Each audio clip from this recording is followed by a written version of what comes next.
working to create a continuum of care for seniors. I'm Jill Horner. This is Comcast Newsmakers. With me is Pennsylvania State Representative Chris Ross. Thanks for being with us. Thanks for having me back. You're here to give us an update on an issue that we talked about many months ago, and it's related to adult day centers or drop-in centers. Talk to us a little bit about where this issue stands today related to licensing of these centers. Right. A number of years back, we determined that we needed to have licensure for the adult day centers that were handling some of our more severely impaired seniors, folks who had fairly advanced Alzheimer's or dementia or some other impairments, and that were really a lot for people to take care of 24/7 at home, but also that didn't want to be put into a full-service nursing home, a residential nursing home. And so it was considered a good idea to provide some licensing standards for these kinds of centers.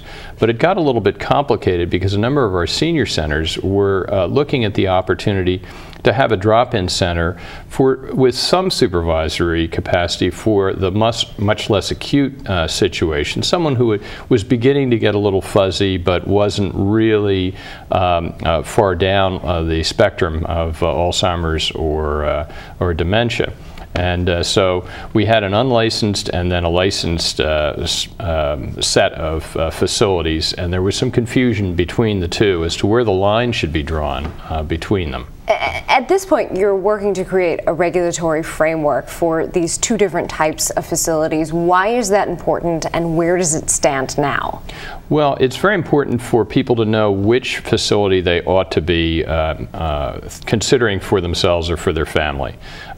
If you really have a more severe impairment, if you are not able to toilet yourself, if you're having trouble with a family member who wanders off fairly rapidly and does not know where they are, they need extra supervision. They need the kind of facility that is going to be able to handle that. And of course, there's a fair amount of liability associated with it. So the licensed full-service adult day centers are really much more appropriate for them. For someone who is a little forgetful, might leave the stove off, but otherwise is toileting themselves, is generally a cooperative response to commands and suggestions, is really not to the point of one of the more severe cases, and can be handled in a less restrictive and much more of a less expensive and more friendly environment, similar to the senior centers that they may have been visiting previously before anyway. So the question is making sure that we have a good assessment tool to check and see which of the appropriate settings these folks ought to be in.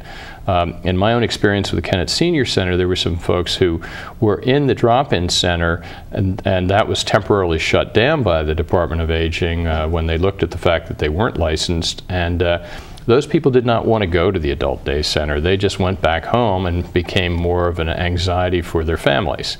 So if it's appropriate, they should definitely be moved into the more full licensed setting.